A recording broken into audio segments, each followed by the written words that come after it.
kan di sisi lain kan sudah masuk ke hafiz itu kan, terus akhirnya saya ngasih saran, boleh nggak apa-apa kalau misalkan mau kuliah, tapi di sisi lain itu nanti apa nggak ini, maksudnya nggak pikirannya nanti nggak bercabang gitu, malah saya tuh kasihan.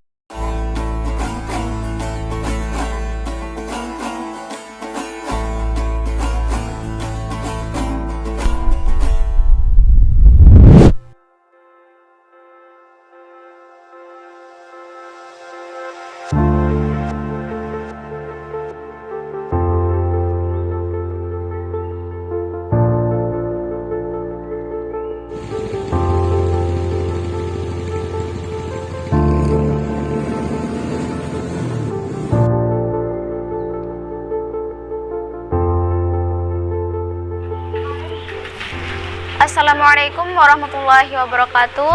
Hari ini saya akan mengunjungi salah satu orang tua wali santri yang menyelesaikan 30 juznya di Pondok Pesantren Subulun Najah. Kami, tim Subulun Najah, akan berkunjung ke rumah orang tua Ananda Selviana Putri. Langsung aja kita akan mengunjungi ke rumah orang tua Ananda Selviana Putri.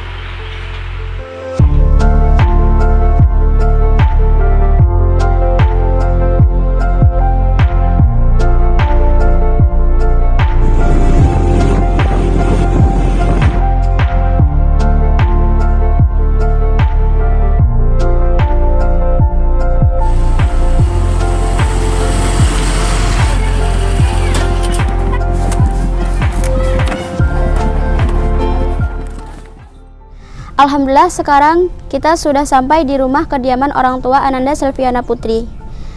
Dan hari ini kita akan mewawancarai orang tua Ananda Selviana Putri tentang Ananda yang sudah menyelesaikan setorannya 30 juz di Pesantren Subulun Najah.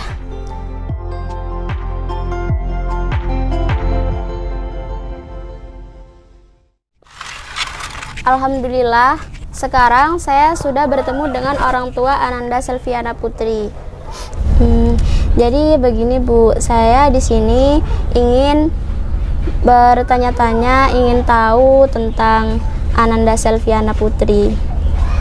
Tapi sebelumnya saya mau tanya Bu, Pak, biasanya kegiatan sehari-hari Bapak Ibu itu apa ya Pak? Ya kalau saya sebagai buruh tani sih ya maklum lah Mbak, namanya juga di kampung.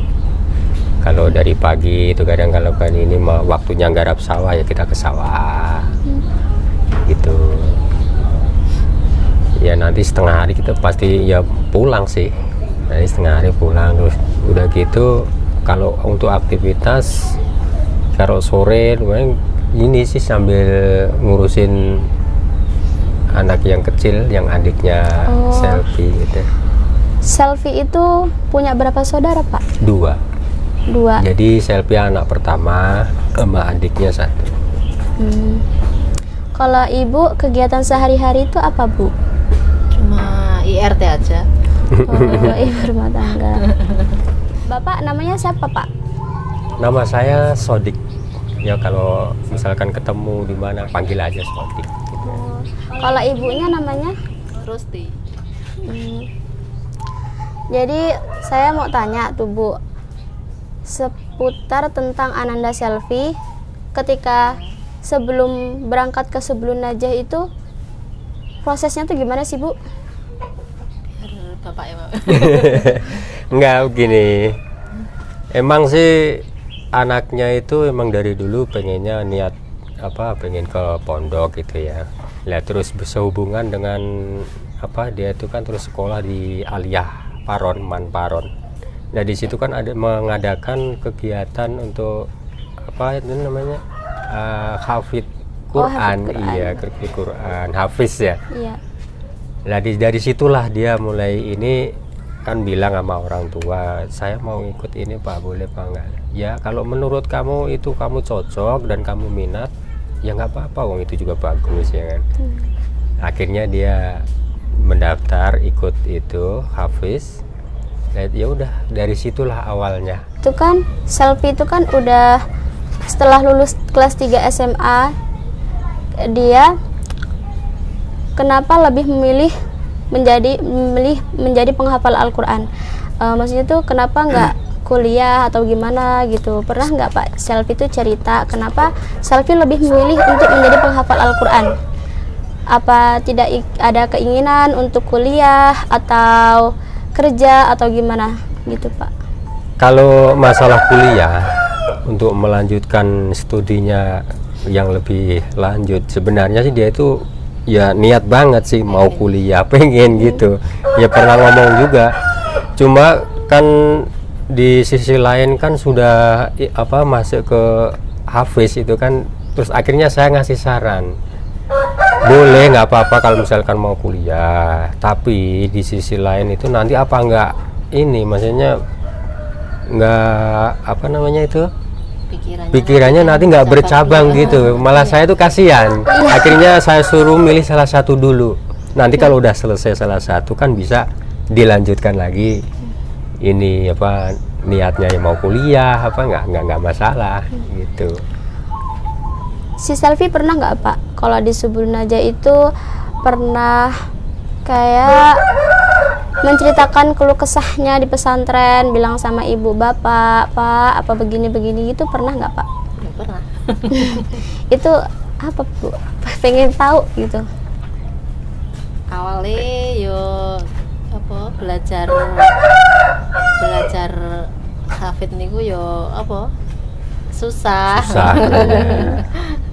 Tapi kan ya hampir ini kan kita selalu ngasih masukan, ngasih support lah untuk dia supaya lebih giat belajar. Ya intinya jangan mengeluh, jangan putus asa gitu. Terus gimana perasaan Bapak Ibu ketika dengar Selfie itu udah menyelesaikan 30 juznya dan akan diwisuda pada tahun ini? Ya alhamdulillah, saya sebagai orang tua merasa bersyukur banget. Ya karena nggak nyangka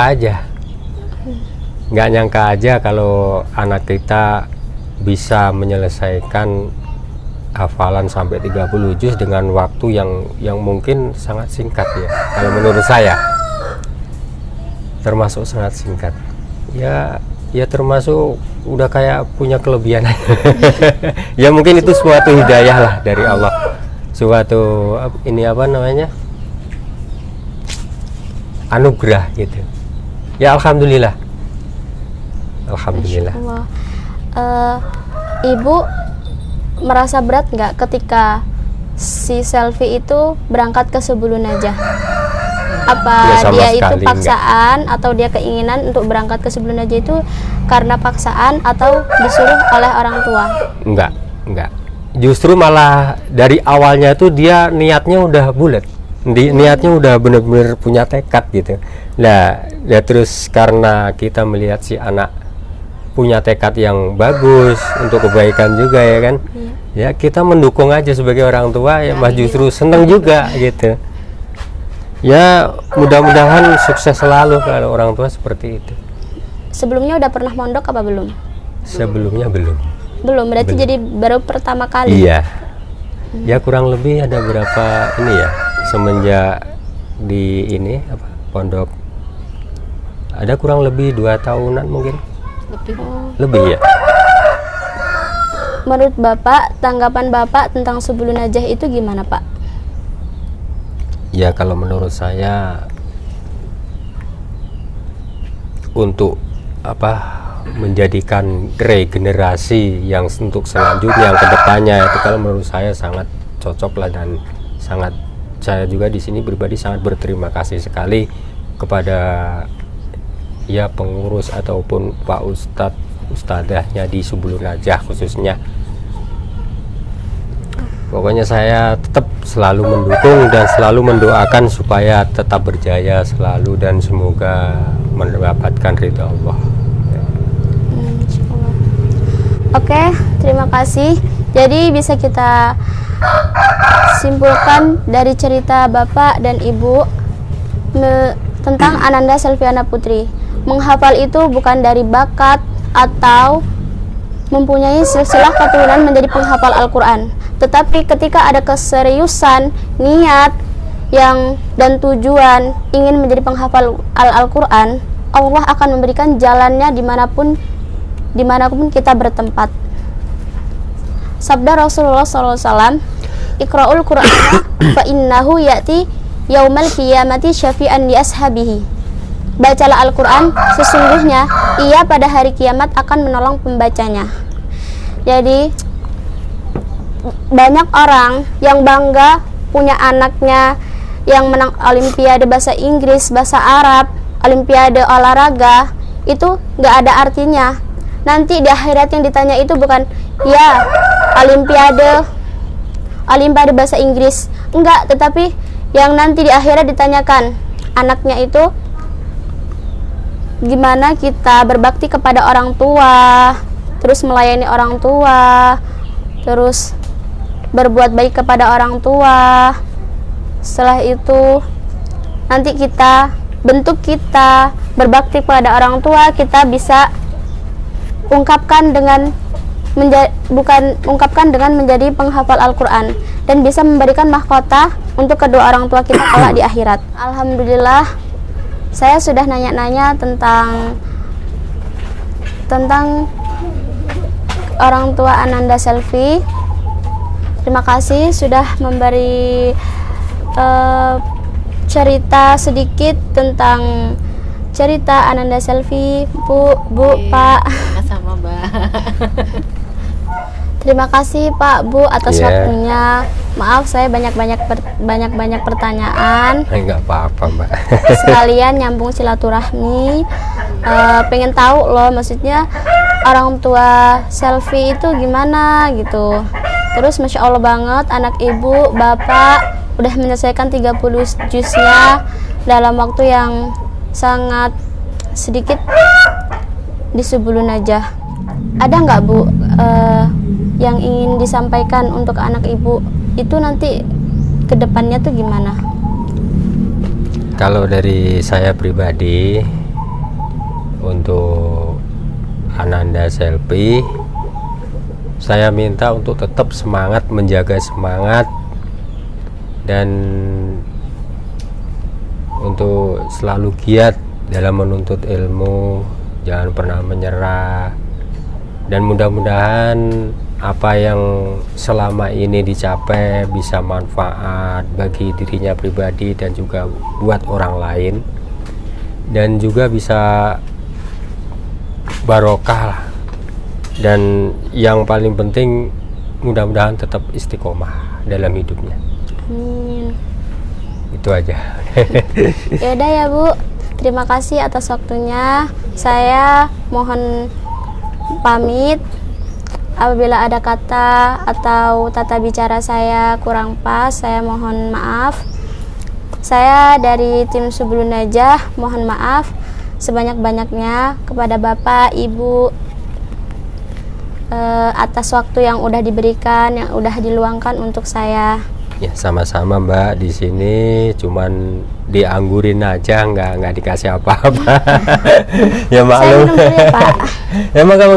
Alhamdulillah, saya sudah mengenal dekat tentang orang tua Ananda Selvi, sudah ngobrol-ngobrol bareng, terus tentang Ananda Selvi, tentang keseharian orang tua Ananda Selvi.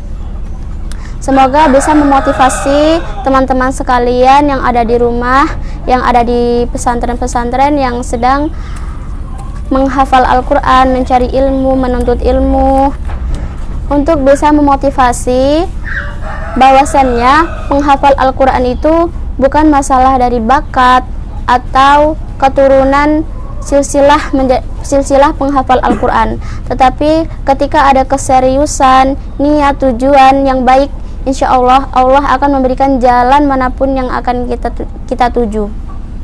Terima kasih atas waktunya. Untuk Bapak dan Ibu, saya mohon pamit. Wassalamualaikum warahmatullahi wabarakatuh.